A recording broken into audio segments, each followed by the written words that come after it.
Hello, hello, hello. Hi, everybody. It's your girl, Vitamin Key. How are you doing?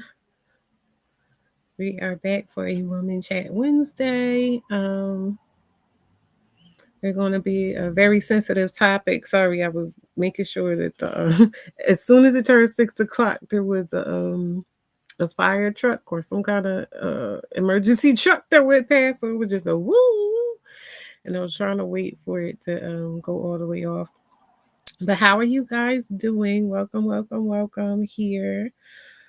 It is I, your girl Vitamin Key, and welcome to Level Up Single Mom. Level Up Single Mom is where I teach single mothers and Black women how to self-actualize with ease and grace.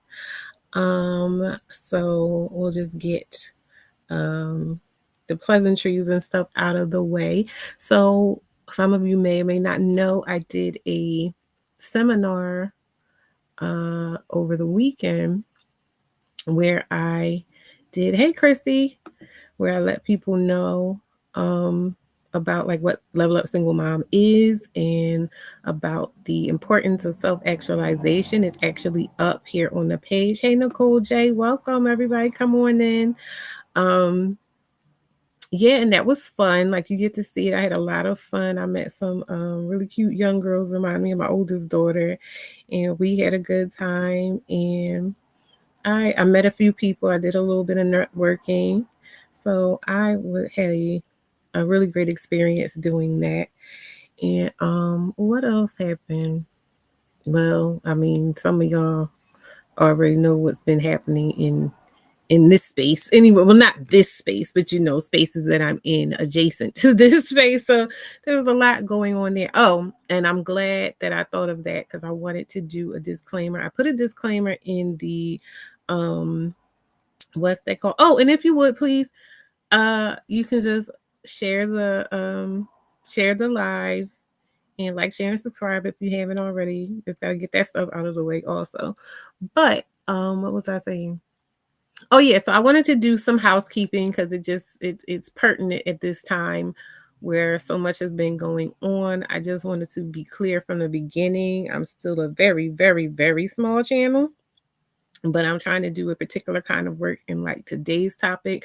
Like we'll come and we'll kiki here a lot, but today's topic is really going to be triggering. Hey, True, for a lot of people, and that's not really why I'm not on camera. I'm not on camera because my hair looks a mess and I just did not have the wherewithal today. And I actually kind of feel a little bit under the weather today. Something's going on with my stomach.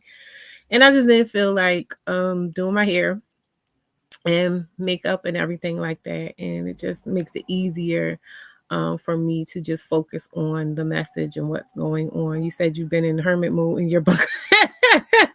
Listen, yeah, bombs have been dropping hither and thither, right? It's just been hit after hit after hit. But thankfully, I think we're at a space where, at least for now, everything is chill and everybody's doing okay. Everybody's, in harmony for right now. So I'm grateful for that. But yeah, I just wanted to say that before I get into the topic tonight, um this space here, I've said it before on other people's platforms and everything, but this space here is a safe space that I have made and am holding for single mothers and Black women, but specifically single mothers to be able, hey QB, to put their armor down. That's the imagery that I have of it, to put our armor down, because there's so many different people with their own agendas in terms of characterizing single mothers and generalizing Black single mothers and the things that we go through, the things that we do, and everything like that. So I just wanted everyone to know that this is a safe space for Black single mothers, and I will not tolerate any kind of foolishness here because I don't have the bandwidth. I mean, I probably do have the bandwidth to like handle it and whatnot, but I don't want to. I want to focus on, and that's of all genders. This isn't at anybody in particular. That's of any and all genders that might stumble across this content. I'm not for the foolishness.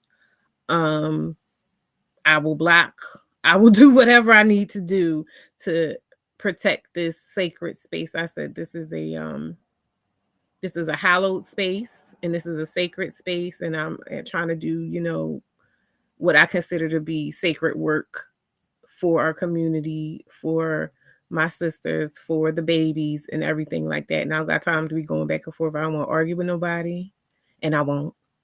I don't want to get out of character and things like that. So, and again, this is for anyone of any race, gender, creed, whatever. I'm talking about anybody that has a problem with single mothers or the idea of single mothers or whatever. Like, you can go on from around here. So I just wanted to make that clear. Hey, wake up. He said, I'm still working, but I just wanted to say hello. I'm so happy to see you. Thank you so much for coming and showing up. So yeah, I just wanted that known. And I will I think I can go ahead and get started now. I'm going to run the intro and then we can get started.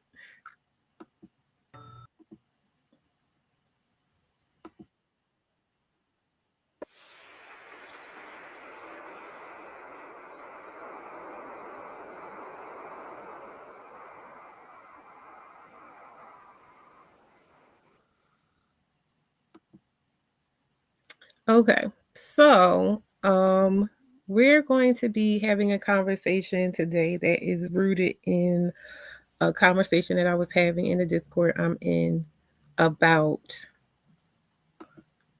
sorry, I'm reading this thing that we were having about mothers, and they don't necessarily have to be single mothers, but they were Black mothers that we see when we're out and about that are not being righteous, we'll say, with their children, that we see either being egregiously neglectful and or abusive verbally or physically to their children, and the helplessness that we feel when we see this, because we know that if this is happening in front of our eyes, we can only imagine what happens to these children behind the scenes, and what we don't see.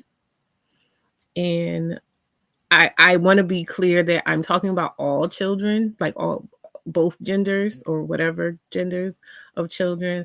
But I know the conversation we were having was centered more so on like the behavior of men and how men are socialized to not emote and not be full human beings in order to perform manhood.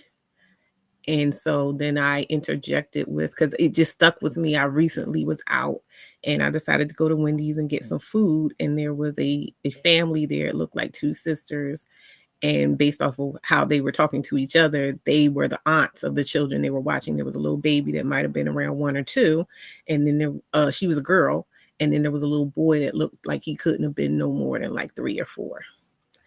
And the aunt that seemed to be the older aunt, she had the boy with her, and the other girl was like in the line with the little girl. And so the little boy, I just remember she would just out of nowhere just start yelling at him to eat his nuggets. And I don't know if he was full. I don't know what was going on with him, but apparently he wasn't eating his nuggets to her satisfaction. So every now and then, like every few minutes, she would just yell at the top of her lungs. And this was like a small space, and it was packed because the line was really long and they were moving really slow back there for some reason. She would just yell. And then she was like cursing at him. And I think at one point she hit him. And of course he started crying. And she's like, "You sounded like a little girl. You ain't no girl," stuff like that. And so then it began a conversation about like, what do you do when you see that going on, whether it's just out in the street or whether it's within your family. People were sharing stories. And so I just kind of wanted to touch on it because ultimately, Level Up Single Mom is about helping single mothers to self-actualize. And part of that is processing traumas and working on yourself so that you can be a better person, so that you can be a better parent. I've said many times on here that I was not the parent that I aspired to be when I first had my oldest daughter. And for some years, but I recognized throughout the whole time the things that I was going through. And so, like, Level Up Single Mom is basically a culmination of the wisdom that I gained through my journey of like overcoming all of that and course correcting and transforming. And even though there's always room to grow, there's always more work to do. I would say that I'm more closely aligned with who it is I wanted to be as a mother now than I was back then. And so I want to start with reading an excerpt from my book. Let me find the QR code. Hold on. For my book, Level Up, The Single Mother's Guide to Reclaiming Her Dignity.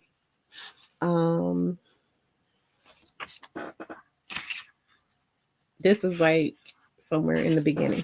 But it says, many of us will loudly profess the pain our mothers inflicted on us and yet can't make the correlation between the similarities in our romantic choices and how our children might be affected in similar ways to the ways we were. We have got to do better. We have got to be better because we have more of an opportunity than ever to learn better. Maybe our parents didn't teach us. Maybe our community didn't care for us to know, but it's our duty to learn and do better for our children's sake. And this book is meant to end any and all deniability of culpability and alternatives and usher in the beginning of a golden age for us all. Now, I will say that my book is more closely aligned or more closely niched down to like problems with the fathers or fathers of your children. However, it's important that we note that it's not just about, oh, whether or not you're with the man. It's about all of the things that you kind of lose the bandwidth to deal with because of all the energy you are funneling into trying to corral this man, trying to coerce this man, trying to control this man. And so some of the things we have seen as people, as watchers of people treating their children like that, may be a result of undue stress due to being caught up with a man. But some of it is just the stress of life, right? It sometimes it all mixes in together and you don't know. So I just wanted to be clear, like my book is more so about that struggle of trying to get your mind off of a man so that you can put it on your life and what it actually looks like and what you need to do. I also want to share, what is this? Oh, I'm gonna share screen. Gonna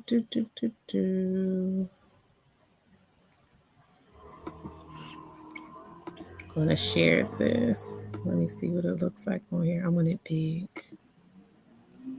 Okay, and let me get this off of the screen.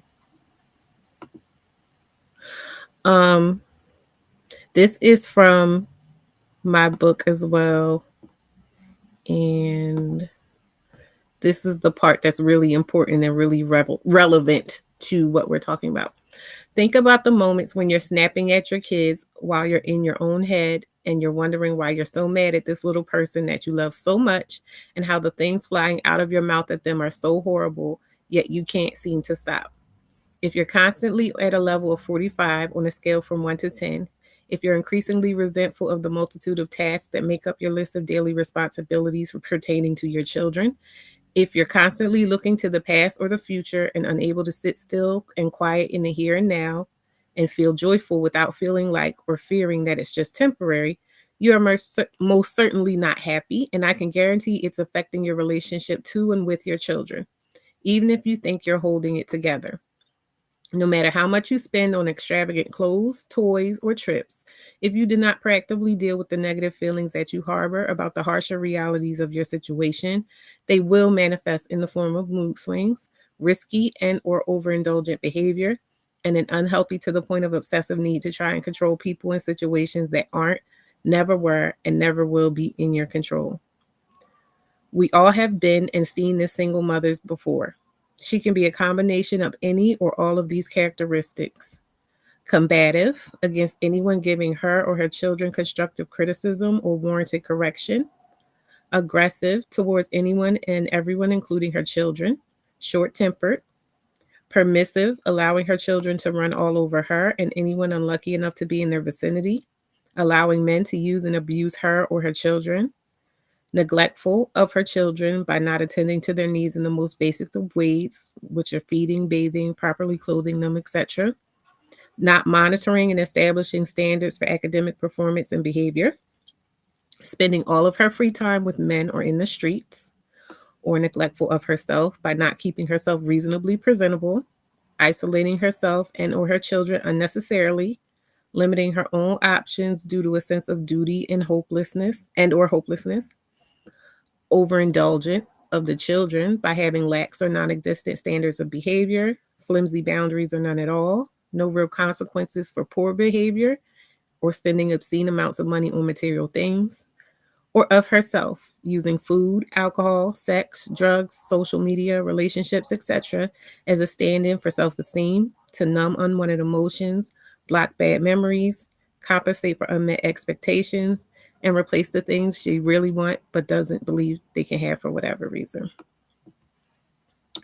So that's something, like I said, I talk about these things in my book. How do I want to stop sharing. I talk about these things in my book because this is a major part of leveling up as a mother, is recognizing that something is going on and taking the first step. Hey, Mara, taking the first step to, tackle that and figure out what is going on. Which is why what has been going on this last week or so, I was trying to put my book over there, has been so, hit so close to home, because while I was going through that stage of being in that state of mind where I was being that mother that exhibited some of those examples, I realized that a big part of the reason, well, the main reason why I was feeling that way was because I was angry at myself and I felt inept. I felt stupid for having gotten myself into that situation, and I wasn't leaving myself any room to figure out what joy could look like um in this new life. You know what I mean? I had my child when I was 2 weeks or so shy of my 19th birthday. And so here I was, I've been waiting all my life, to quote unquote become an adult so I could do what I wanted to do. And now I'm a parent and I can't do what I want to do. Now I'm a parent and everything has to be for the child and everything has to be about the child. And I can't, I feel like I'm boxed in because there's so many things that I want to do, but I can't because I don't have the money or the resources, or it's not safe, or, it involves a certain level of risk that as a mother, I don't think I can take. I can't, at the time I was worried about dating and getting married and stuff. And I had a lot of fears about who would even want me, and or if they only wanted me to try to get close to my child, to hurt my child, or there's so much that was on my mind and I was anxious about, and I didn't really have the guidance or the support to even conceptualize all of the feelings that I was feeling. And so I was angry and I was resentful and I was anxious, and that manifested as me feeling like I needed to prove something and I needed to be perfect. Like I needed to execute perfectly from here on out because I had made such an egregious mistake. And what that looked like was me being cold and rigid and unyielding and mean to my daughter. And you know what I mean? And that resulted in her developing maladaptive coping mechanisms to cope with me, with life with me, that were hurting her in her life, that were hindering her from being her best self and self-actualizing and showing up in the world and getting from the world, what she deserved. And so I think that it's important that when we see these things, we recognize it for what it is in a holistic way, because it's so easy. And I'm not going to lie, I was disgusted by what I saw. Hey, Alicia. Invincible Summer says, can I ask a question? That may seem insensitive, but come from a place of genuinely trying to understand. Yeah, and I hope that, because I was watching some of my old lives, and I remember people used to come up and talk to me. And I don't know why people stopped talking to me, but those are some really good conversations. So it's no pressure. Like, if you don't want to do that, that's fine. And I would hope, like, when I open up the panel a bit, that you'd be willing to come and ask, so we can like dialogue about it and expound on it that way. But if not, it's fine. I will definitely be happy to ask your question and anybody else's question um in through the comments. Hi, Nakaris, how are you? So yeah, and I also, a bit more transparency, the conversation that we were having in that Discord was more so about women treating boys, young boys and baby boys, a certain particular kind of way that leads to them being, basically bred into um viciousness, and the very things that we like to that we talk about a lot here. And so I think it's really important that, as the mothers and the people that are primary caretakers for these children, that we have to recognize the role that we play in their development and who they become as people. Because even though, and again, I'm going to tap the sign. I'm not playing with nobody that wants to come over here and start their drag. Oh, well, y'all are raising them and this and that and the other. I don't have time for that bullshit. Like, and I don't have the patience. Like, I just don't. So this is about having real good faith conversations. She said, I don't come on lives ever. And that's valid. I'm putting that out there for everyone in general. Like, I wanted to have a dialogue about it. So that's fine. But you can go ahead and ask your question in the chat. But it's really important that we as mothers have to take responsibility for the fact that, despite who should be there and isn't there, or what type of havoc they're wreaking on our lives, we made the choice to raise these children. And so we have to be intentional and accountable within that. And that means accountability for them too, and how they are experiencing us, right? And we can't phone it in and just say, oh, well, I gave everything for you, but you're making their lives miserable. You know what I mean? Like, you're miserable and you're making their lives miserable. Hold on one second. Summer says, when you initially got pregnant in 19, why did you decide to go through with the pregnancy if it wasn't a part of your life plan? That's a good question. So when I got pregnant, I actually got pregnant at 18. And this is a wild story. A friend of mine, I told my friends, I was pregnant, and a friend of mine told me about a place that I could go to get a procedure. And I did go to that place. I think you had to pay like an initial fee to be seen in the first place. And then they scheduled you for the actual procedure, and you came back and paid the rest. So I went to that place. And when I went in that place, I'm a sensitive person, right? And so when I was weighing my option, I was thinking like, oh, I could do adoption. But I was like, no, I would hate the idea of a kid out in the world that might jump up on me at any time and feel a type of way because I gave them away. You know what I mean? And I knew the pain that I felt, even though I wasn't an adopted kid, I still was kind of adopted because my grandparents raised me. So I knew a unique kind of pain that came from this idea of like, why didn't that person want me? And so I didn't necessarily want to put a kid through that. And I just was like, yeah, it's not part of my life plan. I don't want to have a baby. So I went to the place. I had my initial appointment, and it was odd. Like, the place was odd, the way it was done was odd, and something just felt off there. But the main thing that at the time that I told myself was, I saw the ultrasound. I saw the big old head, in the little body. I was like 14 weeks or something, I think, at the time. And I just was like, I can't. At the time, I swore up and down I was having a boy. I was just like, I can't, off my son. My son is going to be this. My son, I got really attached after seeing the ultrasound. Well, This is something years later, like within the last 3 to 5 years, come to find out. I knew this was going on, but I hadn't fully until it was like a documentary about it. The place I went to, there was a doctor here in Philadelphia.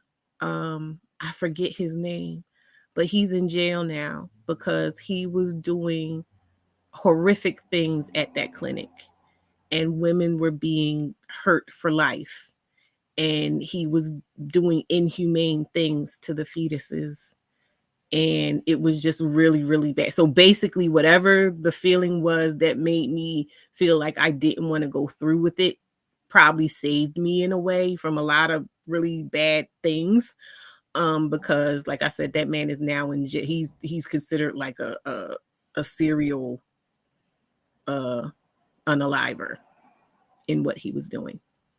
So that's just a secondary thing. So yeah, let's see. I don't know what you guys are talking about. Hold on, I'm trying to catch up. Family will also guilt you into not doing. So they didn't know. They didn't know until, it was happening. Like I was well underway because I was at school. I was away at school when I got pregnant, and by the time I came back, I was like, for the end of the year, I was visibly showing. But like when I was coming back for holidays and stuff, I was just covering up. Inhumane. Let me see if I can find, what was the man? Philadelphia. Kermit Gosnell. His name was Dr. Kermit Gosnell. I'm going to go to his Wikipedia and I'll share it. There was actually a documentary, I don't know if it was on Netflix or something, I watched a few years ago, like while I was working, and I was just like, oh. Like I knew I had heard about it on the news and stuff, but I didn't know the full extent of it. Kermit Baron Gosnell, born February 9th, 1941, is an American serial unaliver and former Shishmortian doctor. He provided illegal late-term Shishmortians at his clinic in West Philadelphia. Gosnell was convicted of the unalivings of 3 infants who were born alive after using drugs to induce labor. You see that word of one woman during an Shishmortian procedure, and of several other Shishmortian and drug-related crimes. Staff at Gosnell's clinic testified there were hundreds of infants born alive during Shishmortian procedures and subsequently unalived by Gosnell. Gosnell based in, y'all don't know about that. But yeah, so I yes, I did. Did I meet him? So it was weird. When I went into the place, it was like this room and a waiting room and everything. And it just seemed shabby. You know what I mean? Like it didn't seem like it was kept up the way it was supposed to be. And it was kind of dark. Most places you go, medical type places, are very well lit. And it wasn't. It was kind of like dim in there. And I remember they took my information and stuff. They might have did some vitals or whatever, gave me a pregnancy test. And then I had to go back to this room where I had to watch this video about him. And it was just about him and how he founded the clinic and all the things he did for the community. It just seemed, I don't know. It just seemed off. I mean, now I'm going to other places and stuff. Yeah, 3801 Lancaster. That's it. And like I said, but at the time in my mind, I was just like, oh, I've seen the ultrasound. I can't go through with this. Like that was where my mind went with it. But of course, hindsight is 2020, and there were a lot of things that, like I said, were off for me when I went there. So I was divine intervention, but yeah, I went ahead and had my little baby, but I was still struggling, emotionally with my choice to do so. So yeah, that's that. Does anybody else have any other questions? In the meantime, while I'm waiting for questions and stuff, yeah. So I was saying that we were talking about how men are socialized, boys are socialized up until they become men to be unfeeling and unkind and maybe even violent and things like that. And so they were saying, oh, well, patriarchy and men do that. And, and I was like, my mind immediately went to what I saw in that Wendy's. And I'm just like, well, I can't even, like, yes, yes, yes. But the women are doing it too. And that wasn't the first time I've seen something like that. That was just the most recent. You know what I mean? You said, thank you for answering that. I know that's an invasive question. No, it's cool. That's what this space is for. It says the white women who came up with Planned Parenthood was affiliated with the Daughters of the Confederacy and epigenetic to sterilize Black girls and Black women. Well, he wasn't he was his own thing. But yes, but I'm just letting you know, like, that was a Black man and he was doing his own stuff. And like, if you watch that documentary, like, he was doing the most.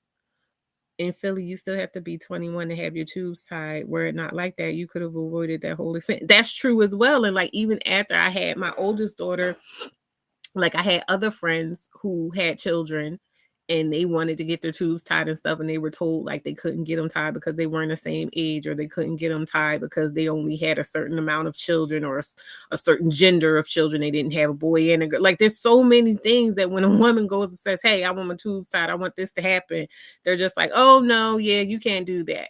And so that's really weird to me that they're able to like do that, hey Sheikah, and tell people that they can't get what they want, with their reproductive health. And especially when we're in, we're poor. When we're poor, I think I know I can't afford no more kids. You know what I mean? But yeah. So I wanted to and there was also, I should have pulled that up, but I didn't think about it. I don't think that's really relevant though. There was another live I did, and I had played a clip of Kiese Layman, who, what book was it that he wrote? Was it Heavy? I think he wrote Heavy. And he was talking about like how he realized as a young child that his mother didn't really need she didn't really need, what did he say she didn't need? She needed a present partner more than she needed like anything else. Like, more than he needed a father. Like, his mother needed a partner that was going to be there and like help her more than he needed a father in the home, because he had community and he had his mother taking care of him and things like that. And so I think in the face, and that's a man that's saying this, you get what I'm saying? In the face of all these accusations we get of keeping the fathers out of the home, even though they're doing everything they can to not be in the home, or everything they can to invest as little as possible in the home, that we need to understand, because I know a big part of my chasing after my daughter's father added to what I was going through emotionally and mentally. It added to my frustration. It added to my lack of patience. It added to my pressure. I was feeling like I was failing and I needed to fix myself and I needed to be better. And, I needed him specifically to validate me by choosing me and marrying me and all of that other stuff. And it's the recognition of letting go of that idea that, oh, I'm doing the best I can possibly do by having a man around, or this man around, that helps to free you and let you start taking care of yourself and then thusly your children. It's so important to raise children in an environment where they feel anchored. I call it anchored. Like, my mom was very, very, well, both of my parents were young. My mom was 13 when she had me, and I believe my father was like 14, 15. And when I found out, and that's a whole nother story, when I found out that they were my parents, there was always this question for me within my mind of like, well, what's going, not even who am I? I knew who I was, but it was just this thing of like, well, who are they supposed to be to me, and how things are supposed to look and everything. So that left me feeling unanchored in the world. And mind you, that's with me being surrounded by love and support and care and, a lot of things that people that come from where I come from don't get.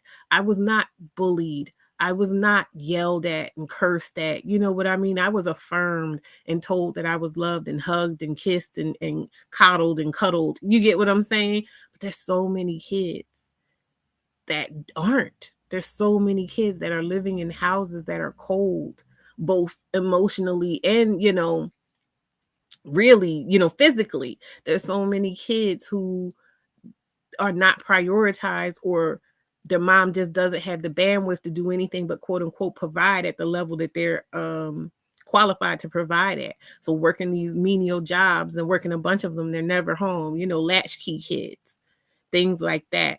And that whole trope we have of like mom telling you take the stuff out of the freezer and this and that and the other, like we all laugh about it, but there's a lot of people that have been through some trauma because their mom just did not have the space and the tools to get herself right so that she could parent from a basis of balance and peace of mind and expand that.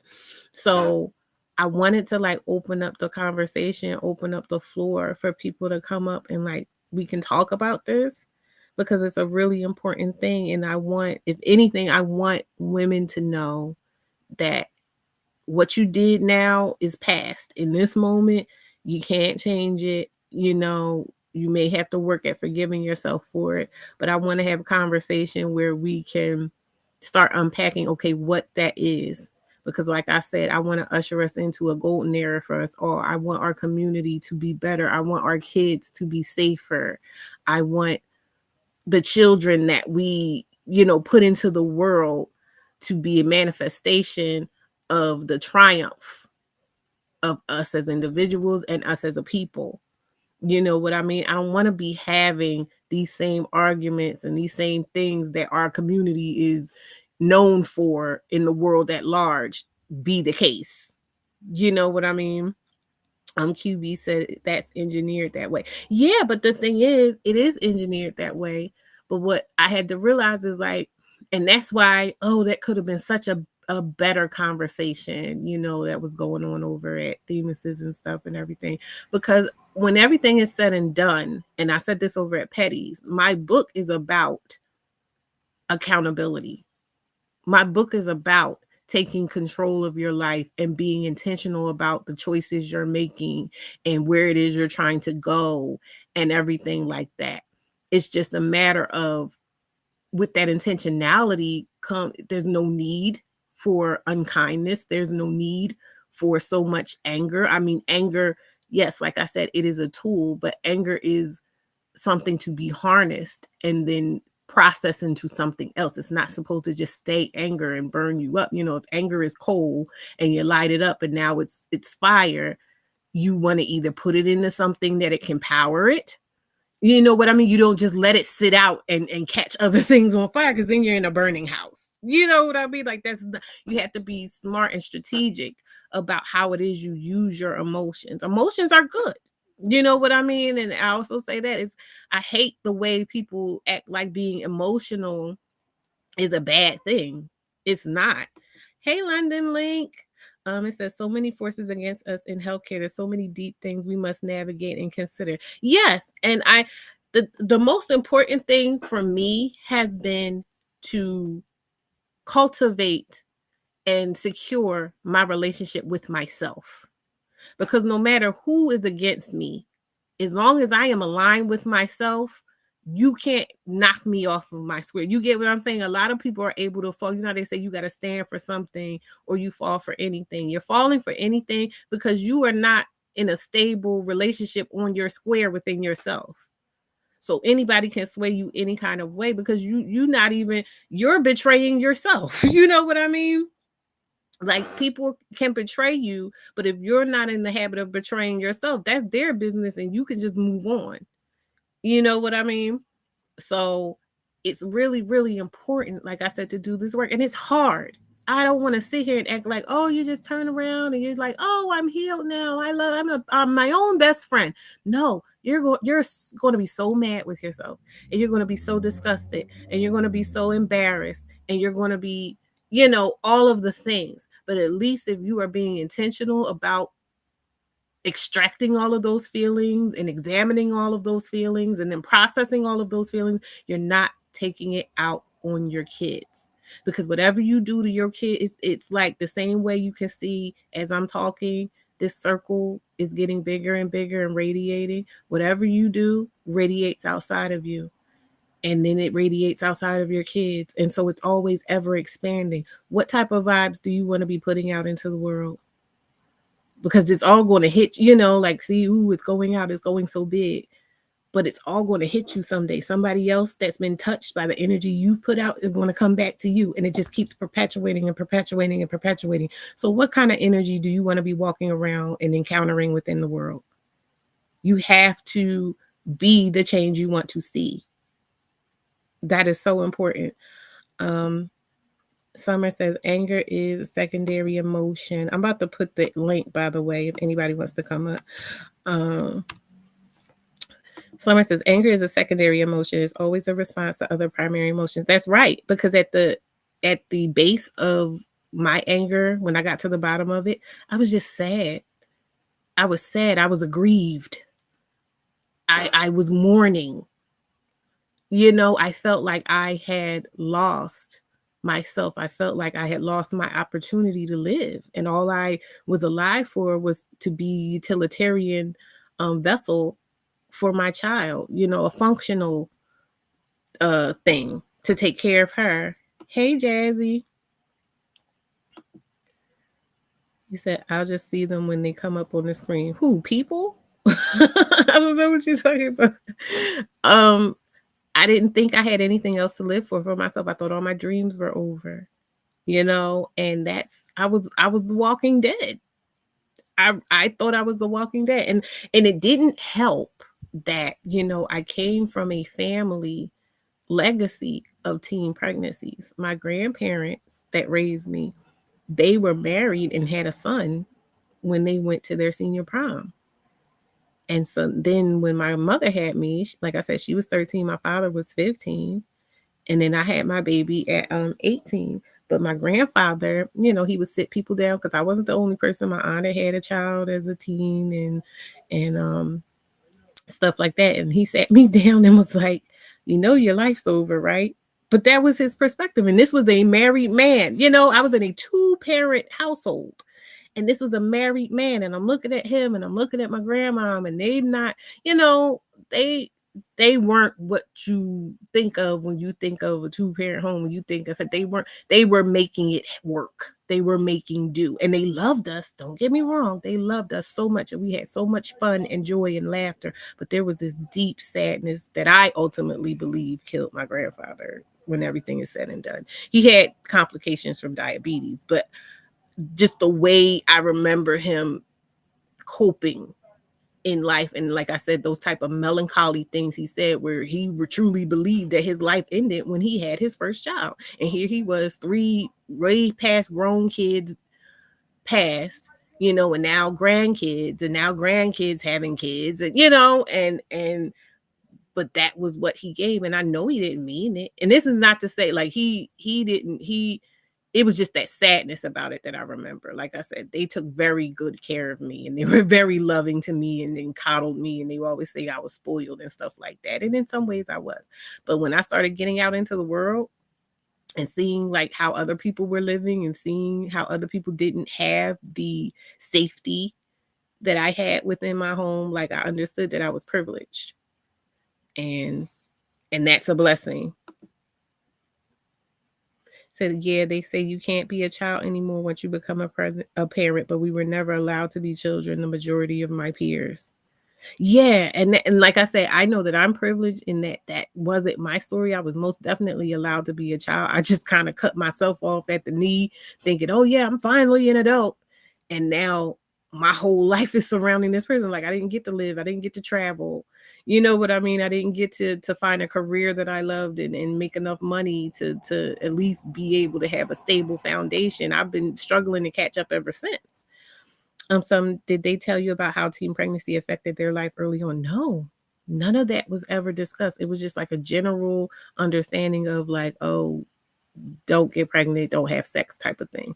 But there were no real talks about it. There were no talks about how to navigate, hormones and the cute boy you like coming on to you, and you get what I'm saying? Like, it was just, and I think a lot of it too was just letting a child stay in a child's place type of thing. Like, I lived a very sheltered life. So in order for them to have those type of conversations, it would involve them kind of conceptualizing me as something other than the baby.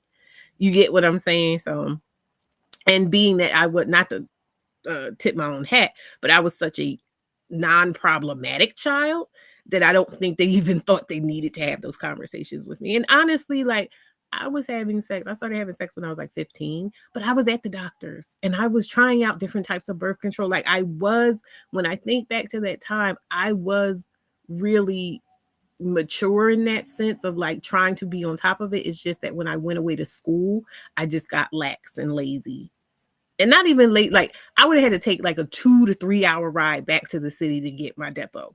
And I just was like, nah, I don't feel like it. And that's how I got. Let me see. My father was the same way. He was a very active, engaged father, but there was always a melancholy in him. Yeah. And so when we're talking about parents, specifically single mothers, that we see being violent and things, and again, this is not to excuse them, and this is not to try to say like any anger or resentment or whatever that the children feel is not warranted. We can hold space for that too, but I'm just talking about in terms of like trying to get the mothers to be able to come to the table and have the conversation and start doing the work. That same melancholy is there in that behavior. Again, that behavior is not acceptable and it needs to stop immediately. But what I'm saying is, like, if you are a woman or if you know a woman that is exhibiting that type of behavior that I read, from my book, then you need to get them over here, because we're over here talking about this here to try to help them. We're over here talking about this here. And I want to be clear about something. It's going to hurt. It's not going to just be like, oh, well, that's over. No. If it's working the way it's supposed to work, oh, you're going to be devastated. You're going to be horrified at yourself. And you're going to have to like recover and forgive yourself. And that may take some time. But I want people to know that that's why I'm here, because I know what it feels like. And I know what it looks like. And I know how to help you navigate through it and come out better on the other end. Like I said, I was not the mother that I was aspiring to be, and that I always said I would be for my kid if I ever had a kid in the beginning. But as we stand today, I am 100% that person, and I'm still working to get better every day. And my kids are a testament to it. Like, I marvel, for the last couple months, it hit me that my oldest daughter, despite all the trouble that I had with her, with her maladaptive coping mechanisms to the mother I was being towards her, with all the trouble I used to have with that girl, she has been the one to break the cycle of teen pregnancy. She is now 20 years old, going on 21 years old, and she does not have any children. And I know that that is because I was cognizant enough, even within my pain and my imperfection, to talk to her. Like somebody said, did they talk to me about things? I will always talk to her about, what I was going through at her level, whatever level she was at. But I would talk to her about what I was going through, and I would explain to her, I don't want this for you. And I don't want you going through this, and I'm sorry that I'm not who I want to be for you. And, through my pain and through whenever I had a cognizant moment to like chill, I would talk to her. And then when she got older and she started showing, signs of that type of behavior, rebellious behavior that can lead to having a baby, that can lead to getting in a relationship with a guy that'll have you all messed up and losing yourself, and then you turn around and you feel stuck.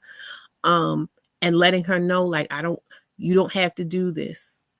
You know what I mean? I'm sorry that I failed you. And I would say, I failed you. I'm sorry I failed you. I know that I failed you. And I know I failed you in this way, in this way, in this, but I'm here right now. And this is the vision I have for the future. And like, if you want that too, then you need to work with me right here and right now so that we can move forward better. And we made it. And even when, she left here and she didn't necessarily leave on the best terms, she still took those lessons with her and is thriving. And that makes me feel so good, that even with Summer like asking me about it and taking me back to that story where I decided to have her, everything feels right. Everything feels full circle. Because at the end of the day, I just wanted her to be free. And at when I say, that anger, at the end of it was sadness and stuff, there was also fear. I was afraid for her. I was afraid that life was going to chew her up and spit her out the way I felt like life had chewed me up and spit me out at that time. You know, I didn't want her to be naive like I was. I didn't want her to be frivolous like I was. I didn't want her to be what I perceived as cavalier like I was. I wanted her to be better than me. And so I was being really hard on her. I said I put my children in therapy because the first person I had to defend them from was me. And my choices, I had to put myself in therapy first to master my choices and behaviors. Exactly. Because at the end of the day, it's not just about telling kids what to do. And that's what kind of gets me about patriarchy, because these men are always fighting for their rights to be the leaders and yada, yada, yada. And they just want to tell people what to do. But when you talk to them, they don't even know what they're doing. Meanwhile, I'm sitting around like failing forward, trying to figure it out. And I'm telling them, like, I know I need to get this right for me. I need to be the guinea pig because I have to teach them how to do it. You get what I'm saying? Whereas it seems like they feel like the kids are supposed to be the guinea pig. They can do whatever with their lives and be a mess and mess everything up for the kids, but then they can like marionette the children into navigating the consequences of their actions in such a way, and then take credit for it and be like, oh yeah, I'm a good father. But it doesn't work like that. You have to slay your own demons. You have to master your own vices. You have to do all of that stuff. And then you teach the kids. And my baby, one time she said to me, Mommy, you know everything. And I said, no, I don't know everything, but I will tell you everything I know.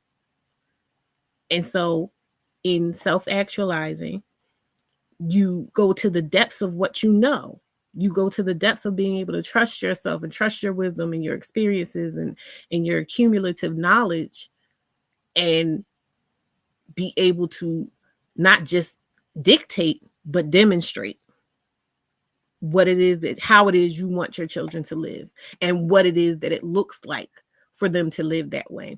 And that's why I say it a lot on here. I will always champion that movie Cuties, because it was a perfect example of why it is you need to do that. When her mother was, quote unquote, doing what she was supposed to do in accommodating her husband, bringing another woman in, but she clearly wasn't being true to herself. Her daughter saw that. And even though the mother was telling her, oh, this is the righteous thing to do, and everybody around her that's authoritative over her is telling her that this is the right thing to do, she's looking at how her mother is actually experiencing it. She's looking at her mother's pain. She's looking at her mother's hidden distress. She's looking at her mother as a hypocrite and everybody else as a hypocrite.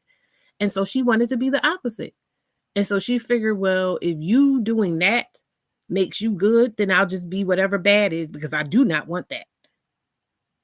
And that's what we don't realize is going on with our children when our children are being rebellious. I remember taking my oldest to her therapy, because she was in therapy. She had wraparound services. Like, we were doing everything. And I remember just being like, I'm doing everything. Why isn't anything working? Because I wasn't tapped in. I was doing functional things. Yes, I'm taking her to therapy, but I'm not connecting with her. I'm taking her to therapy, but on the bus ride home, and when we get home, like, I'm kind of low key annoyed at her presence. You know what I mean? Like, I wanted to just sit and be silent so I could kind of pretend she not there. You know what I mean? And that's impactful. That's really impactful, and we don't realize. So when we see these women that are out there cussing their kids out, fussing their kids out, beating their kids up, ignoring what the children do and letting them fall all over the place and be in precarious situations, we need to recognize that for what it is. That's trauma, And the main conversation was, though, like, what do you do as someone who sees it, right? And the truth be told, I do not know, because you can't, you know, you can go over and you can argue with the person, but like my concern would be, okay, now you got that person riled up even more. Who they going to take it out on? Because they know they ain't going to take it out on me. But what's going to happen to that baby when they're not in my sight? What's going to happen? You know, like it's such a hard thing to do. So I think one of my ideas is that, you know, we just try to be as kind as possible when we're with the person, you know, if we're around the person, and like try to disarm them, maybe get them into a pleasant conversation about something, you know, to hopefully take some of the stress and the strain off, or distract them for a bit, just to give the baby a reprieve, if only for a minute, you know. um Definitely the biggest thing I can say is just not to try to argue with the person, you know, because unless you know you can wind up taking that baby away from that person and putting them somewhere safe, there's no point in getting that person riled up. And again, this is not to say like, oh well, let's coddle these people. No, it's just about the baby, you know what I mean? Like, what's going to happen to the baby if you get this person into a frothy rage? What's going to happen to this baby? um and like, if anybody else has any ideas, because this is like an idea session, you know what I mean? You can put it in the chat. If you guys don't want to go up, I will also put this back in the chat in case there's anybody else that came in that wouldn't mind coming up. um Confidence says, encouraging moms to seek out a good match for themselves and a therapist. We deserve to find balance in our wellness. Learning to quiet myself and listen to my children's feelings and thoughts. Absolutely, 100%. That idea of quiet, you know, a lot of people I see always need to be titillated, always need to be stimulated, always need to have something going. You know, they're constantly, I know a big thing for me, I mean, and I still do it, but it's not the same because I can come out, I'm not running from my child or what's around me. But I used to spend a lot of time in my phone.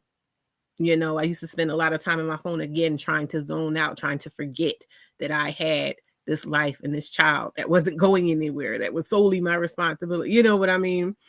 um and definitely um playing like with the kids, and I don't just mean like playing with toys with them, like sharing things that you used to like in your childhood, sharing shows you used to like, songs, all types of things, just integrating them into your life in a way that doesn't denote that they've taken over your life, because that was the feeling that I had, like parenthood has taken over my life. I can't be Kiana anymore because I have to be mommy. But no, Kiana is a mommy. And what kind of mommy does Kiana want to be? You know, what type of things is Kiana like? Oh, I want to share these things that I used to like as a kid with my kid, and I want to see what they like. Now I know, like, whereas, like I said, I was trying to ignore my oldest child or just kind of like zone out from her. I am so fascinated by my youngest daughter. Like, I would just be looking at her and she'll just be like, look at me like, what? And I'm like, no, are you okay? Like, I'm asking, are you okay? What are you thinking about? And everything. Like, I'm a creep. I'm a bit of a creep with my youngest child, but it's so much fun to me now. It's an adventure, and it's so interesting. And I love to see the way, you know, she responds to, again, my tutelage, me teaching her things. And it's so much easier now to get her, like, whereas before I would tell my daughter actually wound up, my oldest daughter actually wound up developing what's called oppositional defiance disorder. Like, she had a diagnosis. And what I came to understand that to be was that she didn't trust me. She didn't trust me as an authority or just as someone safe in her life. And so she developed a resentment towards me and therefore authority, because I am the symbol of authority within her life. What's that movie? Silent Hill says, in the eyes of a child, mother is God. So I am the symbol of utmost authority in her life. And she doesn't trust me. So she doesn't trust authority. And so she's going to buck against authority in every shape or form. That was the understanding, like, I came to after a lot of years. And so we had a hard time. You know what I mean? We had a hard time. Now, mind you, she wasn't the type of kid to be like, no, mom, give me my stuff now. No, to the contrary, she was covert with it. She would just smile in my face and just be like, okay, you know, if I tell her to do something, okay. But then she'd go behind my back and do whatever she wanted to do. She would go to school and act a plum fool. You know what I mean? Like, when she was outside of my reach, she would go off and do whatever.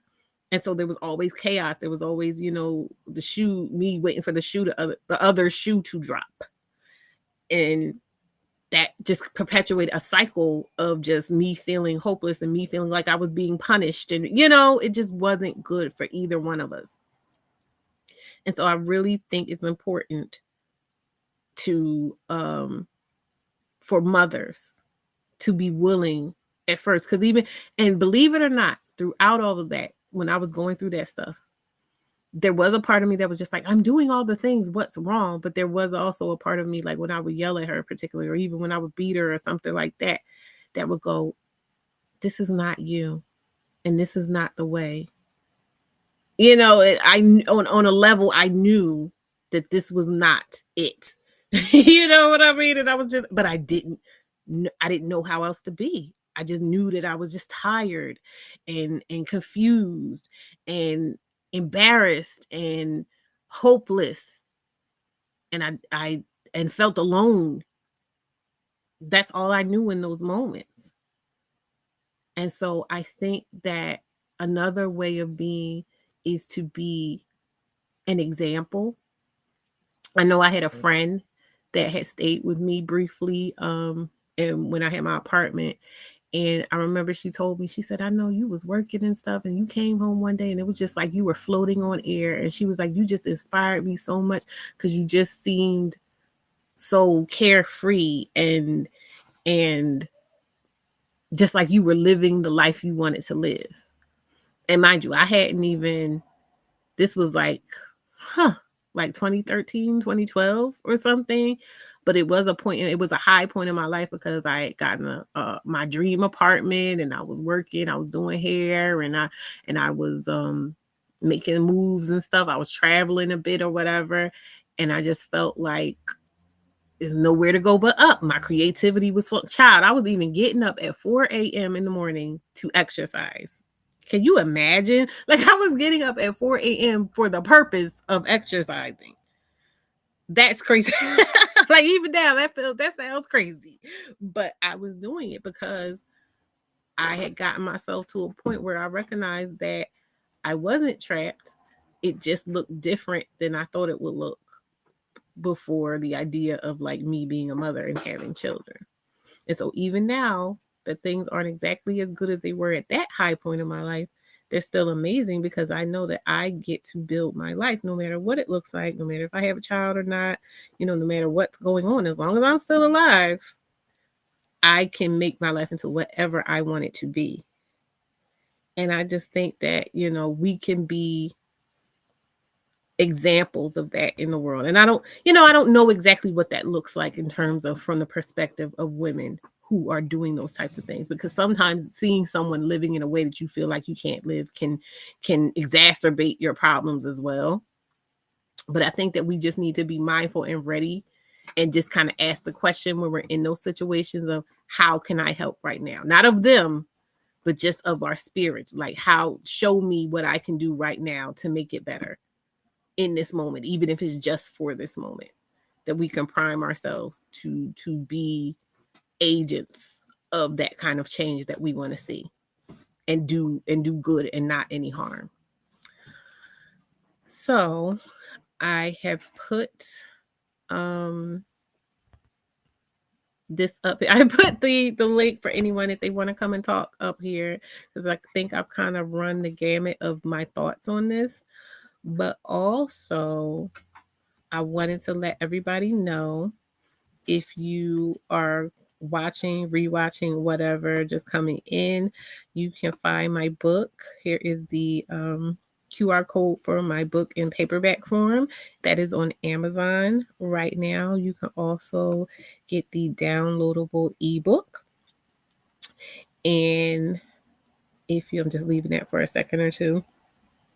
Sorry. And if you want to be a sponsor of the channel, we greatly appreciate it. But again, the non-financial help is always appreciated. So you can like, a share, a subscribe is always, always, always appreciated. Also, thank you to my patrons as ever. Y'all rocking with me for a long time, and I appreciate you so much. It cracks me up. I have a few new things I did in there recently, so if anybody's coming new to Patreon, there's some stuff in there already if you want to watch it. But just so you know, I am here, like I said, for the women, for the mothers. No drama. If you want to take off your armor and start digging into this work, you can also, I'm going to put my email here in the chat.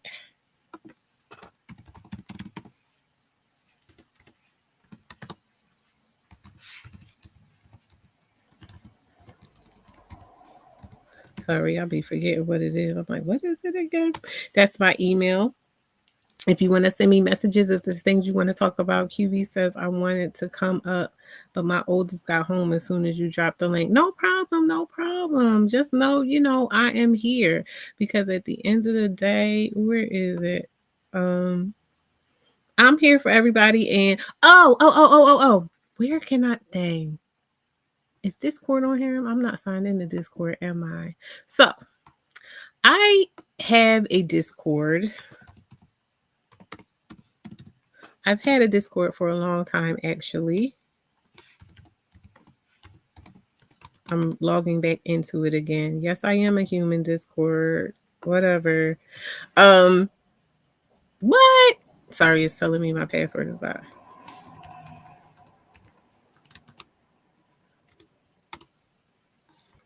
I am human. 267. Oh, that was it. Okay, there it is. I don't know how I did that. I'm trying to get my thing. I'm going to give you guys a invite people. Copy. Okay. I'm going to give you guys, if you're not already in my Discord, sorry, you can join my Discord here. I'm going to be better. I promise. For anybody that's already in the Discord, I'm going to be better. I wasn't doing it. I was telling people I wasn't doing it because I just was, it was just easier to just talk in other people's Discord because people were already in there, and like all the people that were kind of in my Discord were in those other Discords, and the conversation was just flowing. So, oh no, Discord, you got to shut up now. I'm about to sign back out.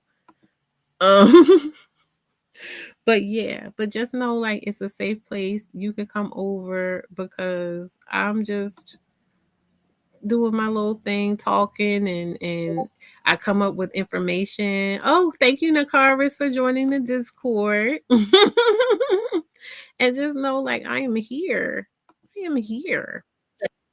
I am in charge of the girls. Are you in charge of the girls? I am in charge of the girls. Okay. So y'all know I'm in charge of the girls. Like I'm here. I'm in charge of the girls. So you need to come in there. We can hang out. We can have more conversations.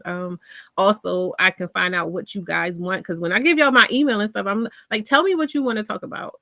Oh yeah, you know what? Let me play this and then we can go into the after show, because I just want to thank you, the other MJ.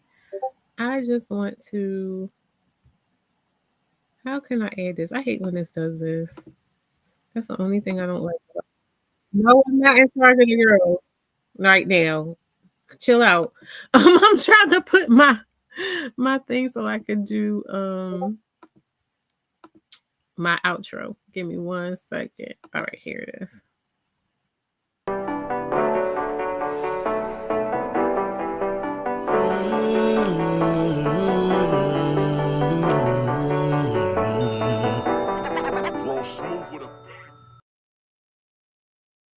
Okay, yeah. So I was going back in the archives and I was watching, let me get this off the screen. I was watching like some of my old stuff, and we would have such good conversations. Like people would come up and it would just go, like, I would say my little spiel like I did here, and I would give my general thoughts about like where I was trying to go with the conversation. And then people would come up and nobody's coming up. And it's killing me because I mean, I know y'all don't mind listening to me talk, but I want to talk to you guys. Oh, thank you, Lorenza. I want to talk to you guys.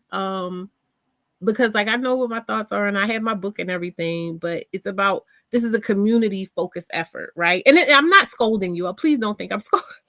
Please don't think I'm scolding you. I'm just like riffing right now. I'm just talking.